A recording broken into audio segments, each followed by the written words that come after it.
Praise the lord. మనం అందరం కూడా ప్రతిరోజు ప్రార్థిస్తూ ఉంటాం. కానీ కొందరు ప్రార్థిస్తే జవాబు త్వరగా పొందుకోగలుగుతున్నారు. మరి కొందరు ప్రార్థిస్తే జవాబు పొందుకోలేకపోతున్నారు. అదే ప్రార్థనని చాలా సంవత్సరాలుగా చేసినా కూడా, అదే సమస్య నిమిత్తం కొన్ని నెలలుగా చేసినా కూడా దానిలో జవాబు చూడలేకపోతున్నారు. కారణం ఏంటి? వారు త్వరగా పొందుకోవడానికి కారణం ఏంటి? వీరు పొందుకోకపోవడానికి గల కారణం ఏంటి? అసలు ఎలా ప్రార్థిస్తే జవాబు వస్తుంది? నేను వెళ్తున్న పరిస్థితుల్లో నుండి నేను బయటికి రావాలని ఆశపడుతున్నాను అని అందరూ అంటారు. కానీ ఆ పరిస్థితి నుండి బయటపడాలి అంటే ఎలా ప్రార్థించాలి? బైబిల్లోని భక్తులు కూడా మనం ఎదుర్కొంటున్నటువంటి ప్రతి పోరాటంను, సమస్యను, లోయల్లాంటి సమస్యలను, అలల్లాంటి సమస్యలను, చుట్టూ అవమానాలు, నిందలు, అనేక పోరాటాలు, యుద్ధాలు ఎన్నో ఎన్నో ఎదుర్కొన్నారు. కానీ వారు జయకరంగా బయటకు వచ్చారు. వారు ఎదుర్కొన్న ప్రతి పోరాటంలోనూ వారు జయం చూశారు. మరి వారు ఎలా ప్రార్థించారు? నాకైతే ఒక వ్యక్తి ప్రార్థన చాలా ఇష్టం. దావీదు. నిజంగా ఆయన ఎదుర్కొన్నటువంటి పోరాటాలు చాలా చాలా అపరిమితమైనవి. కానీ ఆ పోరాటాల్లో సహితము కూడా ఎంత యథార్థంగా ప్రార్థించేవాడు.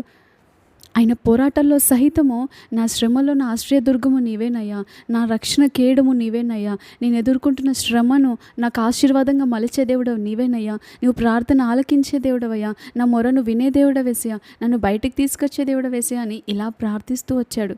మనమైతే ఏదైనా సమస్య రాగానే కృంగిపోతూ ఉంటాం, భయపడిపోతూ ఉంటాం, వేసారిపోతూ ఉంటాం, విసిగిపోతూ ఉంటాం. ఆ కోపాన్ని, ఆ బాధను ఇతరులపైన కనబరుస్తూ ఉంటాం. మనం ఎదుర్కొంటున్నటువంటి పోరాటానికి ఇతరులను మనం బలి చేస్తూ ఉంటాం. అదిగో వారిని బట్టే నేను ఈ సమస్యను ఎదుర్కొంటున్నాను, వీరి వల్లే నేను బయటికి రాలేకపోతున్నాను, ఇదిగో దీనివల్ల నేను జయించలేకపోతున్నాను అని ఎన్నిటినో మనం కారణాలుగా చూపిస్తూ ఉంటాం. అయితే బయటికి రావడానికి ఒక మార్గం నేను ఈరోజు మీతో చెప్పాలని ఆశపడుతున్నాను. మీరు ఎదుర్కొంటున్నటువంటి లోయల్ లాంటి పరిస్థితుల నుండి మీరు ఏ రీతిగా బయటపడాలంటే ఏ రీతిగా ప్రార్థించాలో ఇది ఈరోజు మనం తెలుసుకుందాం. ఇది అందరికీ తెలిసిన మార్గమే. కానీ దేవుడు ఈరోజు ప్రత్యేకంగా మీతో మాట్లాడాలని, ఈ రీతిగా మాట్లాడాలని, ఈ వాక్యంతో మాట్లాడాలని ఆశపడుతున్నారేమో. ఈరోజున ఈ వాక్యం మీ కొరకే అయి ఉండొచ్చు. ఎంతో కాలంగా నేను ప్రార్థిస్తున్నప్పటికీ నేను జవాబు పొందుకోలేకపోతున్నాను, జయం చూడలేకపోతున్నానని నిరుత్సాహంలో ఉన్నటువంటి ఈరోజు మనందరితోనే దేవుడు మాట్లాడుతున్నాడు. కాబట్టి మనం ఏ రీతిగా ప్రార్థించాలి అనేది ఈరోజు తెలుసుకుందాం. మనం ప్రార్థించేటప్పుడు ప్రతిసారి కూడా మన పరిస్థితుల వైపే చూస్తూ చేస్తాం. నిజంగా అందరూ కూడా ఒక 90% క్రైస్తవులందరూ కూడా వారి పరిస్థితుల వైపే చేస్తూ ఉంటారు. కానీ దావీదు భక్తుడు ఏమంటాడంటే, నా ఎదుట నిన్ను నేను ప్రతిష్ఠించుకొని ఉన్నాను, నీ వైపే చూస్తూ ప్రార్థిస్తాను అని అంటాడు. నిజంగా మనం ఆయన వైపు చూస్తూ చేస్తే, సింహాసనాసీనుడైన దేవుని వైపు చూస్తూ చేస్తే మన ప్రార్థన జవాబు వెంటనే పొందుకోగలుగుతాం. అంత మాత్రమే కాదు, మన సమస్యల గురించి వాటిని చూస్తూ, మన పరిస్థితులను చూస్తూ దిగులుతో, నిరుత్సాహముతో, వేదనతో చేస్తే 5, 10 లేదా గంట సేపు మాత్రమే చేయగలుగుతాం. కానీ యేసుక్రీస్తు ప్రభువారు లేకపోతే సింహాసనాసీనుడైనటువంటి ఆ దేవుణ్ణి చూస్తూ మనం ఎప్పుడైతే చేస్తామో మన ప్రార్థన గంటలు గంటలు వెళ్తుంది. ఇది వింటే మనం ఎక్స్పీరియన్స్ అవ్వలేము. కొన్ని వినుట ద్వారా తెలుసుకోగలుగుతాం, కొన్ని చూచుట ద్వారా తెలుసుకోగలుగుతాం, కొన్ని తింటేనే తెలుసుకోగలుగుతాం, కొన్ని అనుభవిస్తేనే తెలుసుకోగలుగుతాం. ఇప్పుడు మనం మాట్లాడుకుంటున్న ఈ యొక్క సింహాసనాసీనుడైన దేవుని వైపు చూస్తూ చేసే ప్రార్థన గంటలు గంటలు వెళ్తుంది అనేది అనుభవిస్తే తప్ప మనకు అర్థం అవ్వదు. హల్లెలూయా. అనుభవిస్తే తప్ప. అందుకే దావీదు అంటాడు, రుచి చూచి తెలుసుకున్నది యెహోవా ఉత్తముడు అని. మనం ఎప్పుడైతే హృదయపూర్వకంగా ప్రార్థిస్తామో ఆయన వెలుగు మన పైన ప్రకాశిస్తుంది. ఆయన సన్నిధిని మనం అనుభవించగలుగుతాం. ఆయన నేరుగా మన ఎదుట నిలబడిన ఆ యొక్క ఆనవాళ్ళు మనకు అనిపిస్తూ ఉంటుంది. దేవుడు నిజంగా మనల్ని తాకిన అనుభూతి కలుగుతుంది. ఆయన ప్రసన్నత మనం పొందుకోగలుగుతాం. నిజంగా మీరు చీకటిలో ప్రార్థించున్నప్పటికీ, చీకటిలో మొరపెడుతున్నప్పటికీ, అంధకారము మీ బంధువర్గం అయినప్పటికీ మీరు ప్రార్థించే ఆ చోట ఆయన వెలుగును మీరు గ్రహించగలుగుతారు, గమనించగలుగుతారు, గుర్తించగలుగుతారు, అనుభవించగలుగుతారు. మనం చాలాసార్లు ఏదో ఒకటి నేను పొందుకోవాలి, నేను దీని నుండి ఎలాగైనా బయటపడాలి, జయం పొందుకోవాలి అన్న ఉద్దేశంతోనే చేస్తాం. చాలాసార్లు స్వార్థంగా ప్రార్థిస్తాం. కానీ అయ్యా, దీనిలో నీవు నాకు ఏం నేర్పాలని ఆశపడుతున్నావు, దీని నుండి నేను ఏం నేర్చుకోవాలి, ఏం మార్చుకోవాలి. మన జీవితంలో దేవుడు ఏదైనా అనుమతించాడు అంటే, ఏదైనా దేవుడు మన జీవితంలోనికి అనుమతిస్తే దాని వెనుక చాలా రీజన్స్ ఉంటాయి, చాలా కారణాలు ఉంటాయి. దాన్ని మనం పరీక్షించుకోవాలి. దేవుడు ఇది ఎందుకు అనుమతించాడు, నేను ఏదైనా మార్చుకోవాల్సింది ఉందా, నేను ఏదైనా చేంజ్ చేసుకోవాలా, నేను ఏదైనా విడిచిపెట్టాలా, ఎక్కడ నేను మార్చుకోవాల్సింది ఉంది, నా మాటలో, నా చూపులో, నా ప్రవర్తనలో ఎక్కడ నేను మార్చుకోవాలి, ఏ రీతిగా నేను జీవించాలి అని మనం ఆయనను అడగాలి. ఇలా మనం అడగడం నేర్చుకున్నట్లయితే ఇంకోసారి మరలా అదే పరిస్థితి రిపీట్ అవ్వకుండా ఉంటుంది. సరే, మనం దీని గురించి కాదు కానీ మాట్లాడుకునేది ఈరోజు, మనం ప్రార్థిస్తున్న ప్రార్థనకు త్వరగా జవాబు పొందుకోవాలంటే మనం ఏం చేయాలి? మీరు ఎదుర్కొంటున్నటువంటి లోయల లాంటి పోరాటాల్లో ఒక వ్యక్తిని దేవుడు ఎప్పుడైనా హెచ్చించాలనుకుంటే ముందుగా లోయలోనికే తీసుకెళ్తాడు.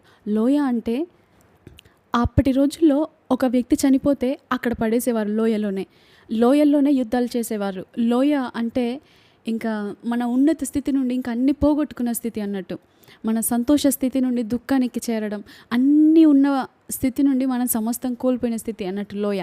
చాలాసార్లు దావీదుని కానీ బైబిల్లోని భక్తులందరినీ కూడా దేవుడు అనేకసార్లు లోయలోనికి తీసుకెళ్లిన పరిస్థితిని మనం చూస్తూ ఉంటాం. కానీ లోయలో వారు జయించినట్లయితే, లోయలో వారు స్థిరంగా నిలబడినట్లయితే, లోయలో సహితం ఆయన వైపు చూసినట్లయితే వారు పొందుకున్న జయము అంత ఇంత కాదు. అందుకే సౌలుకు 1000 కొలదియు, దావీదుకు 10,000 కొలదియు అంటూ వాళ్ళు పాడుతూ వచ్చారు. లోయలో ఎవరైతే భయపడకుండా నిలబడగలుగుతారో, ఆయన వైపు చూడగలుగుతారో, ఆయనను ముందు పెట్టగలుగుతారో, ఆయన పైన ఆధారపడగలుగుతారో, లోయలో సహితం ఆయన వైపు చూసిన వారి జీవితాలు రెండంతలుగా ఆశీర్వదించబడతాయి. హల్లెలూయా. ఈరోజు మీరు లోయ లాంటి పరిస్థితులను ఎదుర్కొంటూ ఉండవచ్చు. దావీదు ఆ లోయలో సహితము ఏ రీతిగా ధైర్యంగా మాట్లాడుతూ గొల్యాతుని ఎదుర్కొన్నాడో ఆ రీతిగా మన పరిస్థితులతో మనం వాక్యాన్ని ఎత్తిపెట్టి ప్రార్థిస్తూ ఎదుర్కోవాలి. అవును, ఈరోజు మనం నేర్చుకునే అంశము వాక్యాన్ని ఎత్తిపెట్టి ప్రార్థించడం. మనకు ఒకవేళ జ్వరం వస్తే నార్మల్ జ్వరం అయితే పారాసిటమాల్ వేసుకుంటాం. మరీ ఇంకా తగ్గట్లేదు అంటే డోలో 650 వేసుకుంటాం. అయినా తగ్గట్లేదు అంటే డాక్టర్ని కన్సల్ట్ అవుతాం, లేదా ఇంకా మంచి మెడికేషన్ తీసుకుంటూ ఉంటాం, ఇంజెక్షన్స్ వేయించుకుంటూ ఉంటాం, త్వరగా తగ్గాలన్న మార్గాలను వెతుకుతూ ఉంటాం. సేమ్ అదే రీతిగా ప్రతి సమస్యకి ఒకే వాక్యం పనిచేయదు. కాబట్టి మీరు ఎదుర్కొంటున్న పరిస్థితి మీకు స్పష్టంగా బాగా తెలుస్తుంది.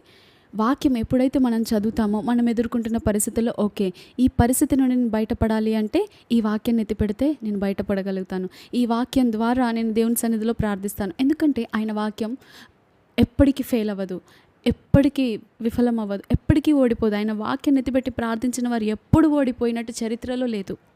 భూమి ఆకాశములు గతించినా కూడా ఆయన మాట గతించదంట. సున్నైనా సున్నైనా కూడా పోదంట, ఒక పొల్లైనా తప్పిపోదంట.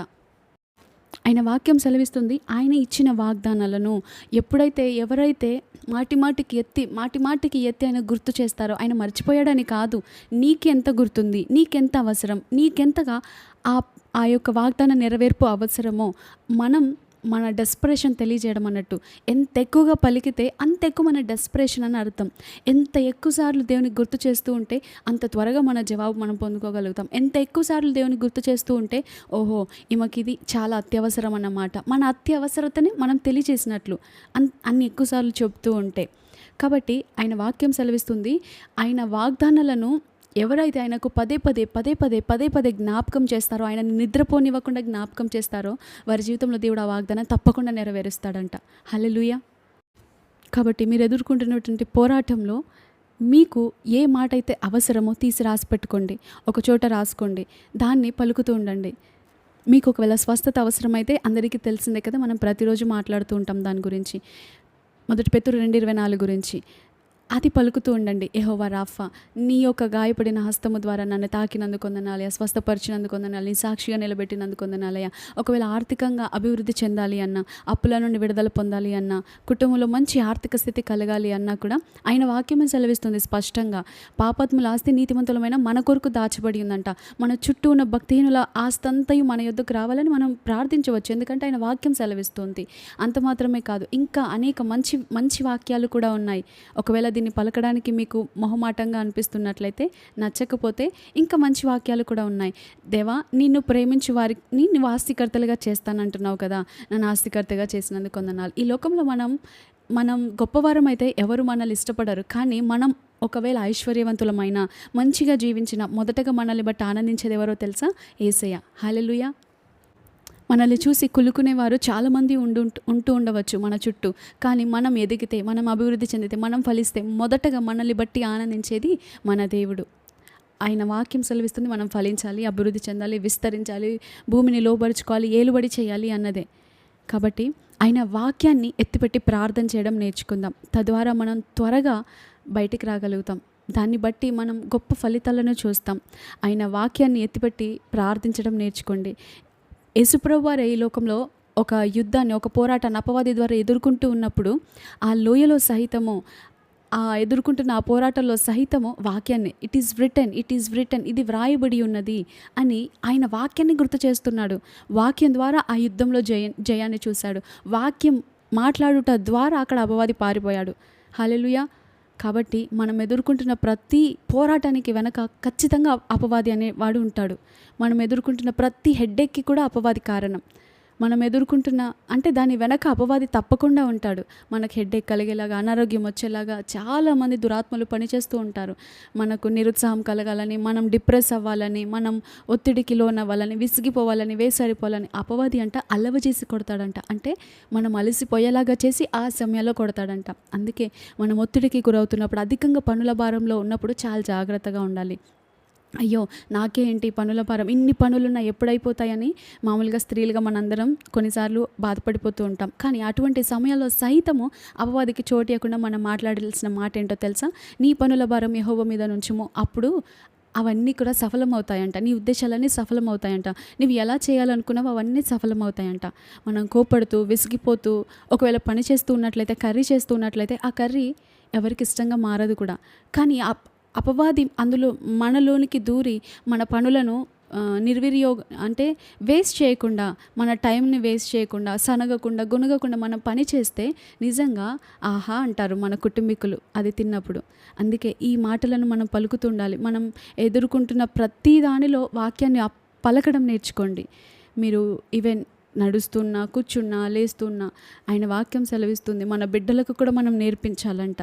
కూర్చున్నప్పుడు, తింటూ ఉన్నప్పుడు, నడుస్తున్నప్పుడు, వారు మనతో ఉన్నప్పుడు వాక్యాన్ని గుర్తు చేస్తుండాలి. వారికి ఆజ్ఞలను బోధిస్తూ ఉండాలి. ధర్మశాస్త్రాన్ని వారికి బోధిస్తుండాలి. యేసుప్రభు వారు ఎదుర్కొన్న పోరాటంలో ధర్మశాస్త్రాన్ని, తోరానే ఆయన గుర్తు చేస్తారు. ద్వితీయోపదేశ కాండంలోని మాటలనే ఆయన గుర్తు చేస్తారు. నిజంగా ద్వితీయోపదేశ కాండం చదివినట్లయితే మనం ఏ రీతిగా బ్రతకాలి, ఏ రీతిగా ఉండాలి, ఏ రీతిగా అన్నీ రాయబడతాయి. చాలా మంచి గ్రంథం అది. ఒకవేళ మీరు ఎక్కడి నుండి చదవాలో అర్థం కాకపోతే క్రొత్త నిబంధనతో స్టార్ట్ చేయండి, లేదా పాత నిబంధనతోనైనా స్టార్ట్ చేయండి. కానీ వాక్యాలను చదివేటప్పుడు దేవా ఈరోజు నువ్వు నాతో ఏం మాట్లాడుతున్నావో నేను ప్రతిదీ గుర్తుపెట్టుకోవాలి. ఇప్పుడు నేను చదివే వాక్యం నాకు అర్థం కాకపోవచ్చు, నాకు గుర్తున్నట్టు కూడా అనిపించకపోవచ్చు. కానీ నేను చదివే ప్రతి మాట నా సిచ్యువేషన్కి తగినప్పుడు అది నాకు గుర్తు రావాలి. ఆ రీతిగా నేను చదవడానికి సహాయం చేయండి. ఒక ఎగ్జామ్కి ప్రిపేర్ అవుతున్న వ్యక్తి ఏ రీతిగా చదువుతాడు? ఇది నేను రాయాలి, ఒకవేళ ఇది ఎగ్జామ్లో వస్తే నేను తప్పకుండా రాయాలి అన్న భయముతో గుర్తుపెట్టుకోవాలి అని చదువుతాడు. మనమైతే ఈ రోజున క్యాజువల్గా చదువుతూ ఉంటాం, అందుకే మనకు గుర్తుండదు. ఇది నాకు గుర్తుండాలి, ఇది నేను తప్పకుండా గుర్తుపెట్టుకోవాలి, ఇది నాకు ఒకానొక దినాన ఉపయోగపడుతుంది అని శ్రద్ధతో, భక్తితో మనం చదివినట్లయితే మనం ఎదుర్కొంటున్నప్పుడు ఆ పోరాటాల్లో, ఆ పరిస్థితుల్లో ఆ వాక్యం మనలో నుండి బయటకు వస్తుంది. వాక్యం సెలవిస్తుంది పరిశుద్ధాత్మ దేవుడంట మనలో ఉన్న వాటిని మనకు గుర్తు చేస్తాడంట. ఆయన కొత్తగా ఏమీ బోధించాడు.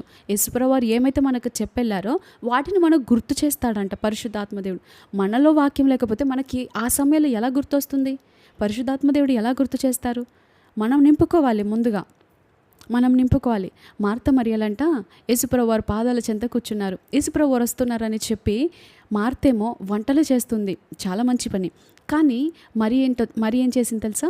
యేసుప్రభువు వారి దగ్గర కూర్చొని రిసీవ్ చేసుకుంటుంది.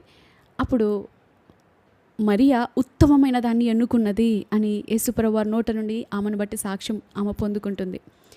ఈరోజు మనం ఉత్తమమైన దాన్ని మనం ఎన్నుకోవాలి. దేవుని దగ్గర నుండి ముందుగా మనం రిసీవ్ చేసుకోవాలి. వాక్యాన్ని చదివి మనం అందులోనున్న మాటలను రిసీవ్ చేసుకోవాలి, మనం భద్రపరచుకోవాలి. ఆ వాక్యాన్ని మన హృదయం మన పలక మీద చెక్కుకోవాలి. హల్లెలూయా. అట్టి కృపాభాగ్యం దేవుడు మనందరికీ ఇచ్చి నడిపించునుగాక. Amen. Thank you all. Praise the lord.